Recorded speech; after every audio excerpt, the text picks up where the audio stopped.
relations. What can a body do? Which to ask, what is its effective capacity? How and to what extent can it affect and be affected by other bodies? So it's not supposed to be like theatrical, not theatrical, but we were doing this reading group that I've joined, reading this book. We were doing it so that we could go around circles and read one at a time, which can be quite like anxiety inducing sometimes. Or like it just depends. A smooth wooden cone collects the vibrations of sound and passes them through a thin needle that emerges out from its center point. The needle is attached to a cone by a thin paper membrane at its base. The paper works like an air drum, a vibrating membrane. The needle tip rests upon a cylinder that can be turned so that the needle fits against its whole circumference. Wrapped neatly around the cylinder is a piece of paper covered in a sock. This arrangement can make a graph of vibrations when sound passes into the cone and stimulates the needle. The machine was called a phonatograph and captured a thin, wavy trail of the movement of the needle. The paper membrane as it's vibrated. Its motion following the motion of sounds passing into the wooden cone. The first voice ever recorded is 10 seconds of a woman, name unknown, singing. By the Light of the Moon is a French folk song of the 18th century. Its composer and lyricist are also unknown. The composition is often used as a learning tool when children are beginning to play an instrument. This sound was captured in Paris by de Martinville in the late 1850s. This was nearly 2 decades before Alexander Graham Bell's first telephone call in 1876, or phonograph in 1877. The design of compact discs, CDs, involves the generation of audio through a mix of unscrambling, reconstruction, error correction, and prediction. CDs contain a layer of error correction code, which means that even a scratch CD can be played without the effects of noise becoming audible. These error correction codes work by increasing redundancy so that the digital audio data can be transmitted faithfully. It was intended that a trained reader could interpret those lines, essentially the image of the sound wave, to know what the sound was. Or at least that was the plan.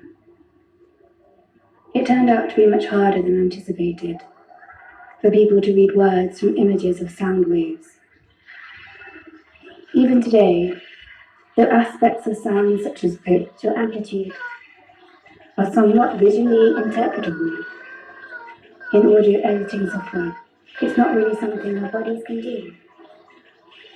CDs consist of a plastic surface that is engraved with a series of pits and bumps and coated in a reflective surface. The first sound to be recorded was intended to be read, not listened to. A CD player reads CD data using a laser, which is reflected back to a sensor, and which in turn detects changes in the beam. On YouTube, you listen to the first transcribed human vocal vibrations, and you think about the woman's tongue, her proximity to the cone, and if she were angling her body into it, or singing while standing tall. You imagine her in a dress. Your mind doesn't present you with images of women in trousers in the 1800s.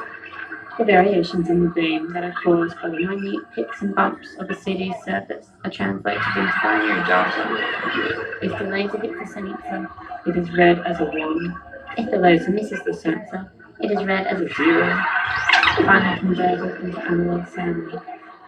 A mark on the CD surface can affect the laser focus, subsequently distributing and reading of the CD and introducing error into the digital data. Ones can be read as zeros, and zeros can be read as ones, or maybe not read at all. And you place her in a wood-panelled room with 2 windows on 2 walls. The sunlight is leaving pain-shaped patterns on the floor, and her feet are glowing. A woman's shoes in the 1800s are harder to recall, so you let her be barefoot. Error-corrected coding can compensate for damage to the corrected data, cancelling out the error introduced by a mark on the disk surface, and thus preventing the CD player from being affected. You think that at least she can warm her toes in the spring sun while she's waiting for the ground event. CD players also prevent noisy errors becoming audible with the error concealment technique of interpolation. Interpolation works by finding an average based on the correct data that comes before and after an error. Since audio waveforms are largely continuous across a short amount of time, the player can use interpolation to fill in the gap created by a small mark or scratch on the CD surface. Depending on the severity of the scratch, i.e. how much data has been corrupted, the result of successful interpolation can range from the error being concealed entirely, i.e. the CD playback is not audibly affected, or a small glitch being introduced in the playback. The voice is nothing. It is not something you have, but something that happens. What can a body do? What can a body do? Which to ask, what is its affective capacity? How and to what extent can it affect and be affected by other bodies?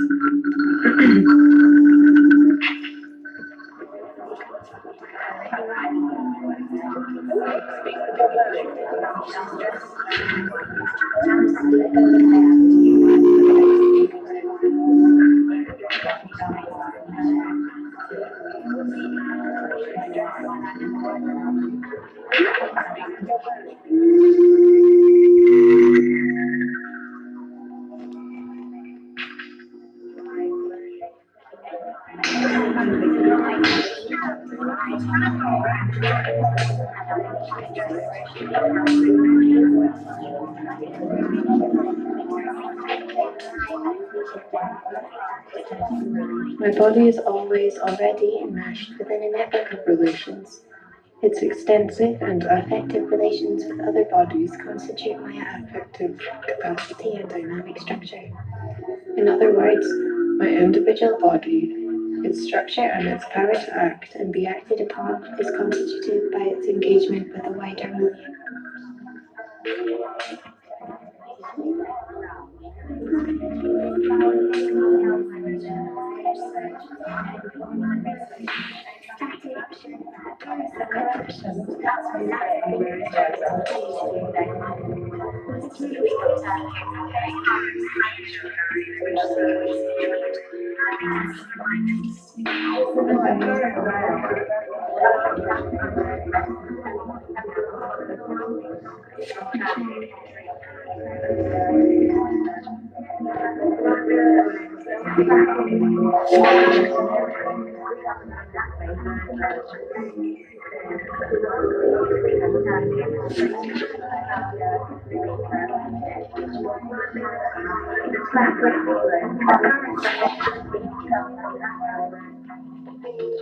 A female figure sits atop of a high chair.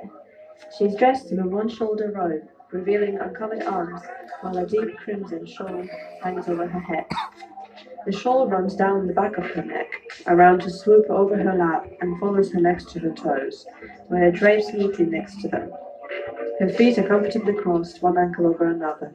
Her back is hunched over as she peers out towards you from underneath of the shawl. You zoom in, but you can't make out the detail of her eyes.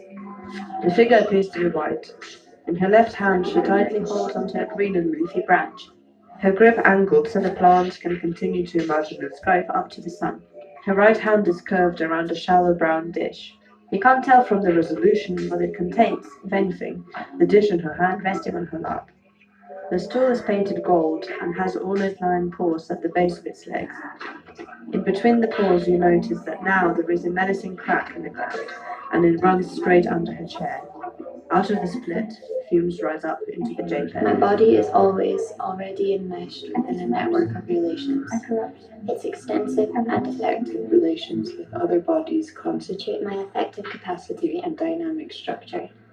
In other words, my individual body, its structure and its power to act and be acted upon, is constituted by its engagement with a wider milieu. In my music, there's a lot of messages. I want people to take away that there are people that are not being represented.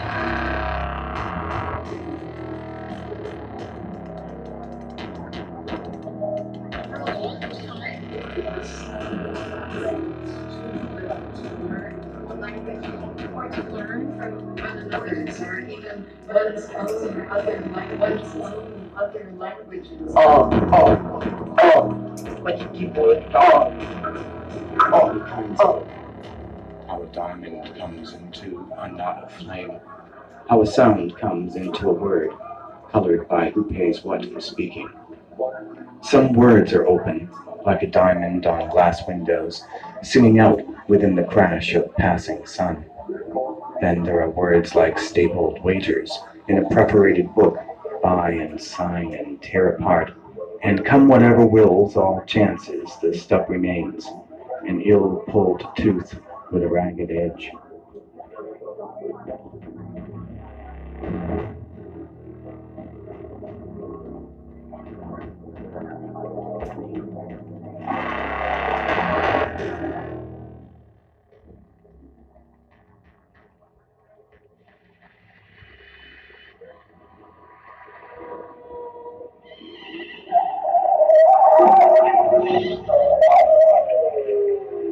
Pagan oracle Pythia is an image search I performed when researching the word ventriloquist. Ventriloquist comes from Latin, where it meant belly speaker. This description in turn came from Greek, where those who carried another voice were called engastrum mythos, and though many of them were male, the first recorded oracle was the high priestess of the temple of Apollo in Delphi. Her name Pythia is derived from Pytho, which in myth was the original name of Delphi. In etymology, the Greeks derived this place name from the word "pathe," to rot, which refers to the sickly sweet smell and decomposition of the body of the monstrous python after she was slain by Apollo.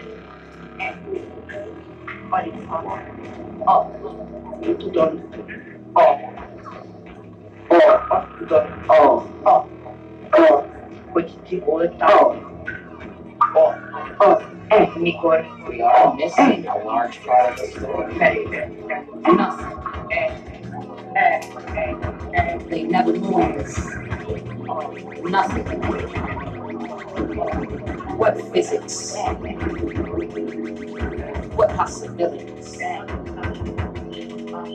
Never moves. Nothing.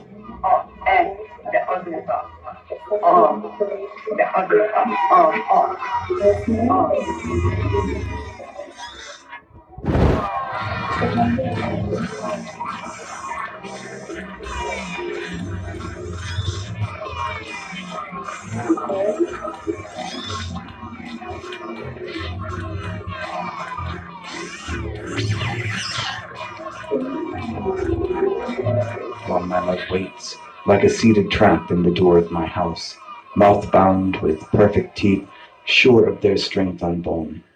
While my love waits to swallow me whole and pass me as echoes of shadowless laughter.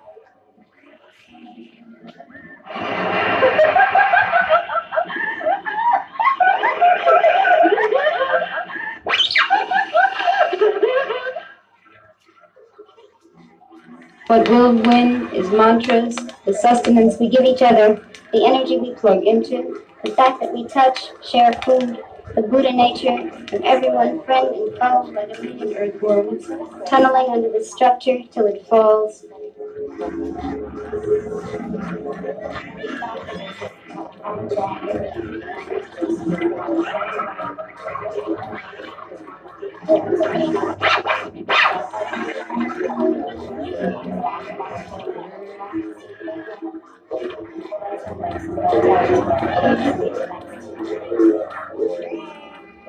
Tunneling under the structure till it falls.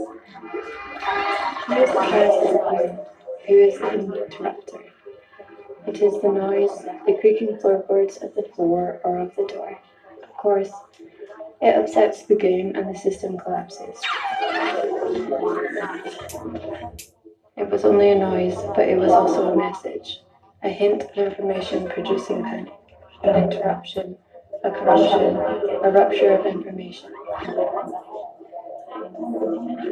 Matter is a matter of transmateriality, a cutting together of part, differentiating entanglements, a gentle relatings of differences across, among, and between genders, species, spaces, knowledges, sexualities, subjectivities, and temporalities.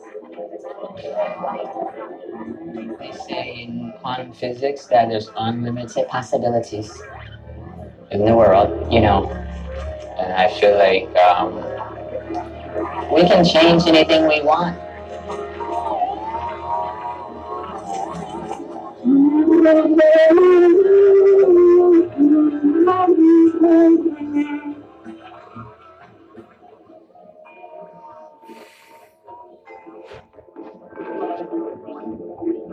Noise gives rise to a new system, an order that is more complex than the simple chain.